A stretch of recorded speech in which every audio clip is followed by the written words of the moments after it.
The gavel slammed down hard. Ashton Reed, for the charge of aggravated assault, I sentence you to 15 years in a state penitentiary. Judge Harlan's voice boomed through the tense courtroom in downtown Chicago. Ashton felt the world tilt, his heart pounding as visions of lost years with Bryson flashed before his eyes. The man he had loved in secret for 3 years. The one person who made him feel whole despite the constant fear of being exposed. The bailiff began to move toward him when suddenly the judge's personal phone, left on the bench, began ringing loudly. The entire room froze as Judge Harlan, known for his no-nonsense conservative rulings, glanced at the screen and his face drained of color. He answered it on speaker by mistake in his shock. "Dad, you can't do this," came Bryson's desperate voice, loud and clear. "Ashton didn't start that fight. They attacked us because we're together. He's my partner, Dad. I love him." Gasps filled the courtroom as the judge dropped the phone, the revelation hitting like a bomb. Reporters leaped to their feet, cameras flashed, and Ashton's mother in the front row clutched her chest in disbelief. Ashton stood there, cuffs biting into his wrists, but for the first time in months a spark of hope flickered. The judge stared at the phone as if it had betrayed him personally, his own son exposing not just the truth of the case, but the secret that had torn their family apart years earlier. Bailiffs tried to restore order while the defense attorney scrambled to motion for a mistrial. Ashton's mind raced back to the beginning, 8 years ago on the University of Illinois campus during a rainy fall orientation week. He had been the quiet graphic design major from a strict Catholic family in the suburbs, always smiling but never quite fitting in. Bryson was the outgoing education student who organized the welcome mixer, his easy laugh cutting through the crowd like sunlight. They had bumped into each other at the coffee station, Ashton spilling his drink on Bryson's shirt. Instead of anger, Bryson had grinned and said, "Hey, at least it's not hot anymore. I'm Bryson. You look like you could use a friend on day one." That simple offer cracked open something in Ashton he had buried since high school. The quiet realization that girls never felt right and the terror of what his parents would say if they knew. They talked for hours that night, walking the wet paths under campus lights, sharing dreams of careers and futures that felt safe and ordinary. By the end of the week, they were texting constantly, Ashton's heart racing every time Bryson's name lit up his screen. The first real date came 2 weeks later at a small cafe off Michigan Avenue. Ashton arrived early, palms sweating, rehearsing how to keep things casual. Bryson showed up in a soft blue sweater, eyes bright, and when their hands brushed reaching for the same napkin, neither pulled away. "I don't know what this is yet," Bryson admitted softly over lattes. "But I like talking to you more than anyone else." Ashton nodded, the weight of his hidden truth pressing down. Yet for the first time it felt lighter. They kept it quiet, stolen moments in libraries and late-night study sessions, building a friendship that slowly, carefully turned into something deeper. Ashton's internal battles raged every night. Prayers whispered in the dark, fear of disappointing his immigrant mother who sacrificed everything for his education, the guilt of lying to his younger sister, who idolized him. Bryson was patient, never pushing, just being there with quiet understanding.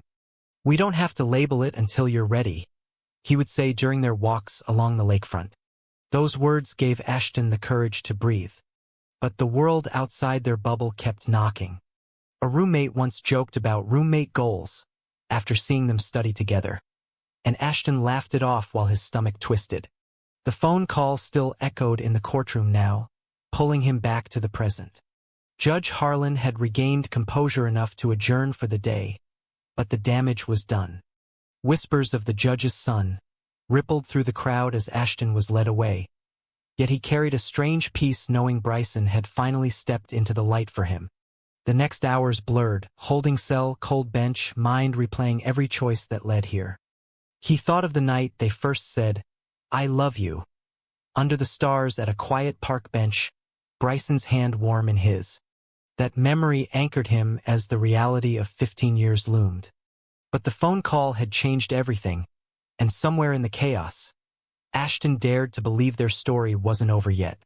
The fluorescent lights of the county jail hummed overhead as Ashton sat on the thin mattress, replaying the courtroom chaos in his head. Bryson's voice on speaker had cracked open a door he thought was sealed forever. Back in the cell, he allowed himself to drift further into the past, to the months after that first cafe date when their connection grew roots. College life in Chicago had been a whirlwind of classes and part-time jobs, but every free hour belonged to them.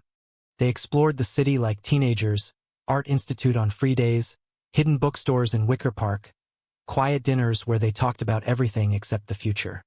Ashton's internal storm never fully calmed. Nights alone he would stare at family photos on his phone, wondering how his mother would react if she knew her only son loved another man. Bryson understood the fear because he carried his own. His father, the same Judge Harlan now presiding over the case, had raised him with ironclad traditional values after Bryson's mother passed away when he was 10.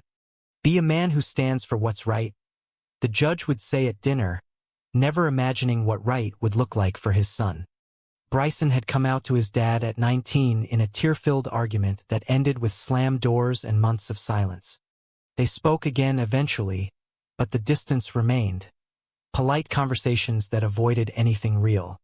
When Bryson met Ashton, he chose not to push the issue again, protecting what they had. Their first real test came during winter break sophomore year. Ashton's family invited him home for Christmas, expecting the perfect son. He brought Bryson as a study buddy who had nowhere to go. And for 3 days they played the role perfectly. Separate rooms, careful distance at dinner. But on Christmas Eve, Ashton's sister caught them sharing a quiet moment in the garage. Hands linked, and the secret spilled out in hushed whispers. His mother's face crumpled in confusion and hurt. "We didn't raise you this way," she said, voice trembling. His father, usually silent, simply shook his head and walked out. The drive back to campus was silent at first, Ashton gripping the wheel until his knuckles whitened. Bryson reached over, voice steady. "You're not alone anymore. We'll figure it out." That night in Ashton's dorm they held each other without words, the weight of family rejection settling like snow. Yet the rejection only drew them closer. They graduated together, Ashton landing a graphic design job at a downtown firm, Bryson starting as a high school English teacher. Life felt almost normal. Shared apartment on the north side, weekend hikes along the lake, inside jokes that made ordinary days sparkle. Ashton began therapy in secret, learning to quiet the voice that said he was broken. Bryson supported every step, celebrating small victories like Ashton telling a trusted coworker the truth. But shadows lingered. Bryson's father occasionally called, asking about any special girl, and each time Bryson changed the subject, guilt twisting inside him. Ashton watched his partner carry that burden and vowed to prove their love was worth every sacrifice. The phone call from the courtroom now felt like the culmination of all those quiet promises. In jail, Ashton received a single visitor pass. Bryson, eyes red but determined, pressing his palm to the glass. "I recorded everything the night of the fight. Your coworker was blackmailing us, threatening to out you at work unless you paid him off. I have proof it was self-defense. Dad can't ignore it forever." Ashton pressed back, tears finally falling. "You didn't have to blow up your relationship with him for me." Bryson smiled softly. "I did it for us. No more hiding." As the visit ended, Ashton felt the first real shift inside, fear giving way to resolve. The next weeks in holding brought letters from Bryson, each one a lifeline recounting their shared memories and reminding Ashton of the man he had become. Family pressure had nearly broken him once, but love was teaching him strength. The courtroom revelation had forced everything into the open, and for the first time Ashton believed they might survive it together. Weeks turned into months as Ashton navigated the slow grind of pretrial detention, each day a new lesson in patience and reflection.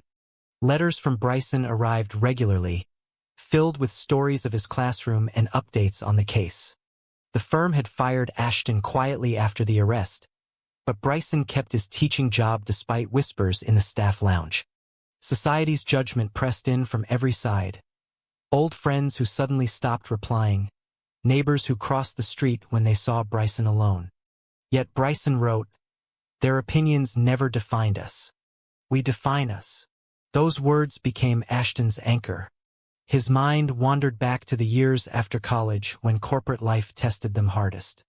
Ashton thrived at the design agency, climbing quickly because of his talent, but the pressure to appear normal never eased. Company parties required dates.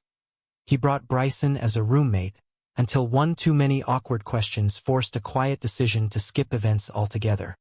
Bryson faced his own battles at the high school, students who sensed something different and parents who questioned his influence.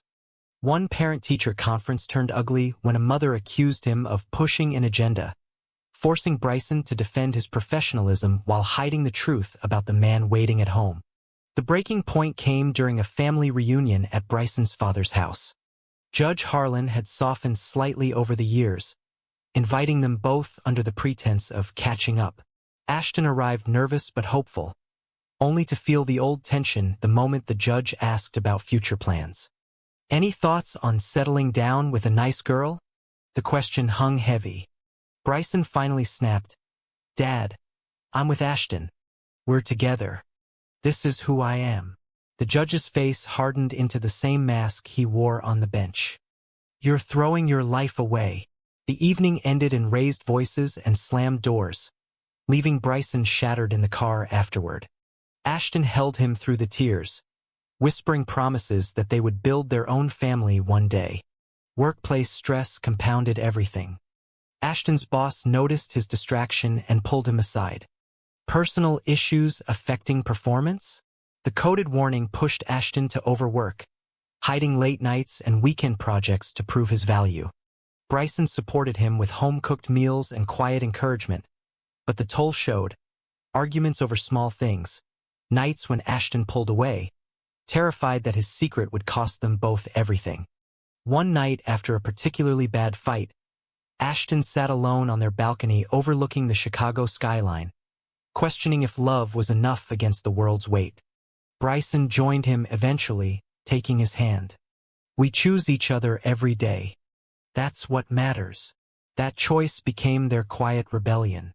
The assault charge stemmed directly from that pressure. A jealous colleague discovered old messages on Ashton's forgotten work phone and used them to blackmail for a promotion. When Ashton refused and the colleague threatened to out him publicly at the office holiday party, the confrontation exploded in a downtown bar. Words turned physical, and in the chaos Ashton pushed back harder than intended. The man fell, hit his head, and the charge escalated. Ashton took the blame alone at first, pleading not to drag Bryson into the spotlight. Now, with the phone call exposing everything, the case was reopened. Bryson's evidence, videos from the bar showing the blackmail and the colleague throwing the first punch, shifted the narrative. Judge Harlan recused himself, but the damage to his relationship with Bryson lingered. Ashton received news in jail that his own mother had started therapy, reaching out through letters filled with hesitant questions and eventual apologies.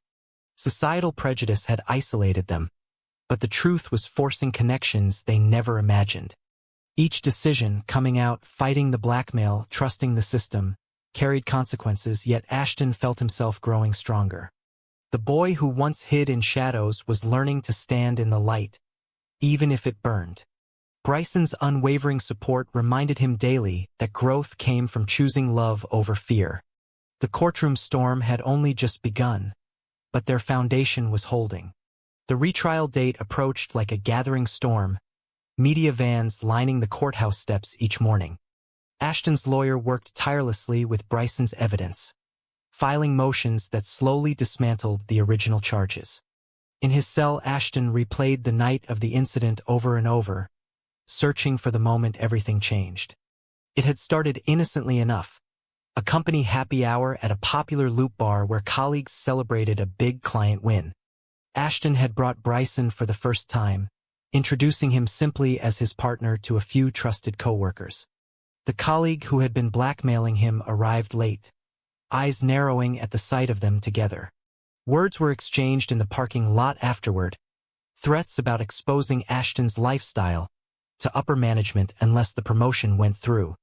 Bryson stepped between them, calm but firm. The push came suddenly, fists flying, and in the scuffle the man stumbled backward into a parked car, head striking the mirror. Chaos erupted, police arrived, and Ashton was arrested while Bryson was held as a witness. In the aftermath, Ashton chose silence, telling his lawyer to keep Bryson out of it, sacrificing his own freedom to shield the man he loved from further scrutiny. That decision haunted him now, but Bryson's courtroom call had shattered the secrecy forever. Flashbacks of misunderstandings flooded in during long nights. Early in their relationship, a close friend had accidentally seen them kissing at a concert and promised secrecy, only to later gossip at a party, forcing Ashton to confront the pain of betrayal. "I thought it was harmless," the friend had said, but the damage lingered. Ashton pulling away from social circles, Bryson gently coaxing him back. Family continued to complicate everything. Ashton's sister reached out after the arrest, admitting she had struggled with acceptance but wanted to understand. Their mother followed, visiting the jail with trembling hands and questions about how she had missed the signs. Each conversation peeled away layers of shame Ashton had carried since childhood. Bryson faced his own crisis after the phone call. His father, forced to recuse, called once in private, voice rough. "You chose him over everything I taught you." Bryson answered quietly, "I chose honesty, Dad. You taught me that." The line went silent, but the seed of reconciliation was planted. Meanwhile, friends from college rallied, some shocked, others supportive, showing Ashton that true bonds survive truth. The trial preparation brought new tensions. Prosecutors pushed for maximum time, painting Ashton as volatile. Bryson testified in closed sessions, voice steady as he described the blackmail and the colleagues' threats. Ashton watched from the defense table, heart swelling with pride and love. The incident itself had been the breaking point of years of internal pressure. Ashton had sacrificed promotions and peace of mind to keep their relationship hidden, but the blackmail forced a choice: pay or be exposed. He refused, and the fight followed. Now, with evidence presented, the judge assigned to the retrial seemed open to reduce charges. Ashton's decisions weighed heavily, taking the initial blame to protect Bryson, hiding the relationship to shield his career, choosing silence over confrontation. Each carried consequences: lost time, strained family ties, public scrutiny. Yet through it all, he felt himself awakening to a version of himself that no longer apologized for loving Bryson. The growth was painful but real. As the retrial opened, Ashton met Bryson's eyes across the room and knew whatever came next, they would face it side by side. The misunderstandings and betrayals had tested them, but every sacrifice had led to this moment of clarity. The retrial stretched over 2 grueling weeks, each day peeling back layers of evidence and emotion. Ashton sat tall in the defendant's chair, no longer the broken man from the first hearing. Bryson attended every session, sitting behind the defense table where their eyes could meet during breaks. The prosecutor hammered on the physical altercation, but Bryson's video evidence, grainy but clear, showed the colleague initiating the violence and admitting the blackmail on camera moments before. Whispers in the gallery grew as details emerged. The promotion scheme, the homophobic slurs, the deliberate targeting of their relationship. Ashton's lawyer called character witnesses, former colleagues who admitted the workplace culture tolerated prejudice, friends who spoke of Ashton's kindness. Mid-trial, a surprise betrayal surfaced when an old college roommate took the stand for the prosecution, claiming Ashton had always been troubled. Cross-examination revealed the roommate's own grudges, exposing another layer of misunderstanding that had festered for years. Ashton felt the sting but refused to let it define him, testifying calmly about the fear that had kept him silent for so long. "I wasn't protecting a crime," he said quietly. "I was protecting the person I love from a world that still punishes us for existing." The courtroom fell silent. Bryson's eyes shone with pride from the gallery. Outside the courthouse, family dynamics shifted dramatically. Ashton's mother attended one day, sitting beside Bryson and offering a tentative smile. Their conversations after visits grew warmer, her questions turning from confusion to genuine curiosity about their life together. Bryson's father, though recused, sent a single letter through his lawyer. "I was wrong to judge what I didn't understand. It wasn't full acceptance, but it was a crack in the wall." Ashton reflected on every pivotal choice: the decision to come out to Bryson first, the sacrifice of taking blame, the quiet endurance through family rejection. Each had shaped him into someone who no longer feared his own reflection. The climax built on the final day of testimony. Bryson took the stand openly for the first time, describing their relationship with raw honesty. The joy, the fears, the unwavering support. His voice never wavered as he recounted the night of the fight, how Ashton had shielded him even at his own expense. The jury listened intently, and Ashton felt the weight of years lifting. Deliberations lasted only 4 hours. When the verdict came, not guilty on the aggravated charge, reduced to misdemeanor with time served, the courtroom erupted in applause. Ashton turned to Bryson, tears streaming, and for the first time in public they embraced without fear. The judge's gavel sounded again, but this time it signaled freedom. Outside, cameras flashed as they walked into the sunlight together, hands linked. Friends and family waited, some hesitant, others beaming. The emotional journey had demanded every sacrifice, every confrontation with doubt and prejudice.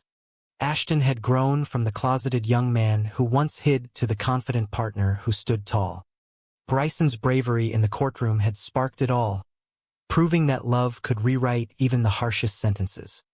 As they drove home through Chicago streets, windows down and city lights blurring, Ashton realized the true victory wasn't the verdict. It was choosing each other every single day despite the cost. The road ahead still held challenges, but they faced them no longer alone. Life after the verdict unfolded like a slow sunrise, warm and steady. Ashton and Bryson returned to their North Side apartment, the space feeling new again without the shadow of impending prison. Ashton rebuilt his career, freelancing graphic design from home while Bryson continued teaching, their evenings filled with quiet dinners and long talks about everything they had survived. Family dinners slowly resumed, Ashton's mother hosting first, her hugs a little tighter each time, asking gentle questions about their future plans. Bryson's father joined one holiday gathering, awkward at first but eventually sharing stories of his own youth, a small bridge forming across old divides. The growth continued in unexpected ways. Ashton started volunteering at an LGBTQ youth center, mentoring young men facing the same identity struggles he once knew. Bryson joined him, their shared story becoming a beacon for others. Friendships deepened with those who had stayed through the trial, while new ones formed in supportive communities around the city. They traveled when they could, weekends in Door County, quiet walks where they planned a simple wedding for the following spring.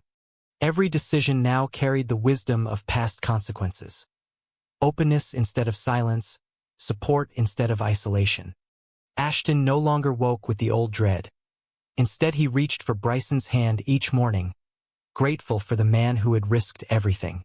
One crisp autumn evening they sat on the same park bench where they had first said, "I love you," watching the lake shimmer under city lights. Bryson leaned against him, voice soft. "We made it." Ashton nodded. The years of conflict, misunderstanding, betrayal, and sacrifice crystallizing into something unbreakable. The courtroom had been the catalyst, but their real journey had been the daily choice to grow together. Family prejudice had tested them, societal pressure had tried to break them, yet love had proven stronger than both. Ashton thought of the young man he once was, afraid, hidden, doubting, and saw clearly how far he had come. Bryson had been his mirror and his strength, teaching him that vulnerability was not weakness but the foundation of real connection. As they walked home hand in hand, the future stretched bright before them. Careers they loved, a family they were building on their own terms, and a peace earned through every hard choice. The story that began with a crushing sentence had rewritten itself into one of triumph and quiet joy. In the end, after all the pain and growth, one question lingered for Ashton and Bryson. Is it true that authentic love between two men can ultimately heal even the deepest wounds inflicted by family and society, or do some scars remain forever?